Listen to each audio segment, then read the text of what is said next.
प्रदेश में इन दिनों चुनाव प्रचार जोरों से चल रहा है। शिमला ग्रामीण विधानसभा क्षेत्र के सुन्नी में बुधवार केंद्रीय मंत्री स्मृति ईरानी ने भाजपा प्रत्याशी रवि मेहता के पक्ष में प्रचार किया। केंद्रीय मंत्री स्मृति ईरानी ने कांग्रेस पर तीखे प्रहार करते हुए कहा कि हिमाचल में कांग्रेस आती भी है तो चेहरा परिवारवाद का होगा। राजघराने और कांग्रेस ने काम किया तो सिर्फ 25%। उन्होंने कहा कि ये चुनाव रवि मेहता या भाजपा का चुनाव नहीं है, ये चुनाव आपका चुनाव है। वहीं भाजपा के शिमला ग्रामीण से प्रत्याशी रवि मेहता ने कहा कि वे मजबूती से कांग्रेस प्रत्याशी विक्रमादित्य का सामना करेंगे। भारतीय जनता पार्टी के प्रत्याशी का जनता उनका क्या हाल करेगी? पोलिंग बूथ पर जाएगी, कमल का बटन दबाएगी और भाजपा को जिताएगी। भगत जी के उद्बोधन में एक बात स्पष्ट हुई कि जनता के मध्य में अब सवालों के घेरे में कांग्रेस पार्टी अपने आप को इस कदर पाती है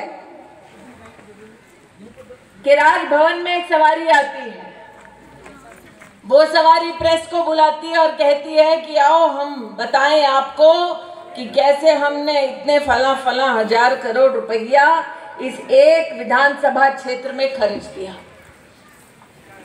आज बहुत संक्षिप्त में बोलने आई हूं और पूछने आई हूं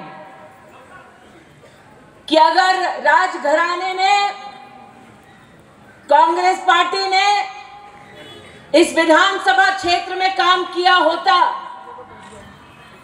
तो क्यों 25 से कम प्रतिशत परिवारों के घर में नल से जल आता?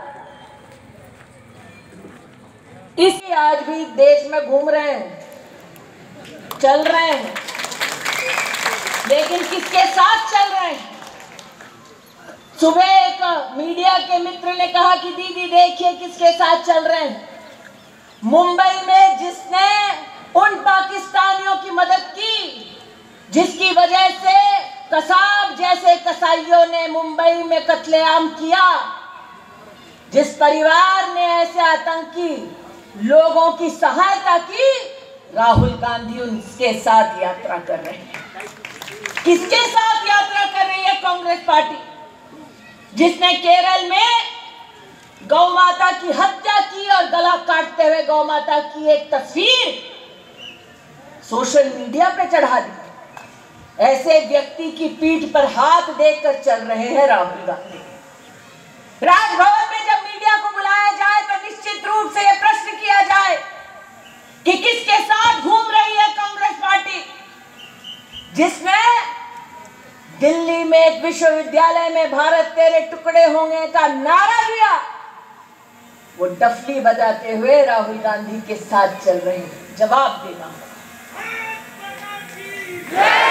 धन के खाते खुले, वो योजना उनको छुई है। यहाँ पर जब उनके खाते में 2000 रुपया किसान सम्मान निधि का आता है तो उनके मन को छुआ है। ऐसे अनेकों चीज़ें मैं गिनवा सकता हूँ जो जन जन की वो अपने आप में वो प्रचार कर रहे हैं। हमें प्रचार करने की ज़रूरत नहीं है।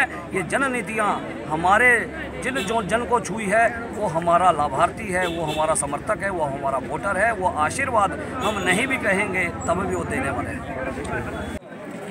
सरकार की उपलब्धियों को आज जन जन जानता है। केंद्र सरकार की ऐसी हमारी बड़ी फेमस जो उपलब्धियां हैं, जो नीतियां रही, उसको लेकर के आज हर एक व्यक्ति वो जागरूक है। जयराम ठाकुर जी का जन जन तक में इतना इम्पैक्ट नीचे बुजुर्गों तक में भी गया है। बुजुर्ग व्यक्ति बोलता है कई बार जब हम गाँव में जाते हैं कि भाई जी वाचिंग है जयराम ठाकुर। मैंने बोला क्या बात हुई? भाई वो बोलते हैं कि भाई हमने कभी सोचा नहीं था कि भाई हमें 80 साल तक हमें पहुँचेगी, पेंशन लगेगी।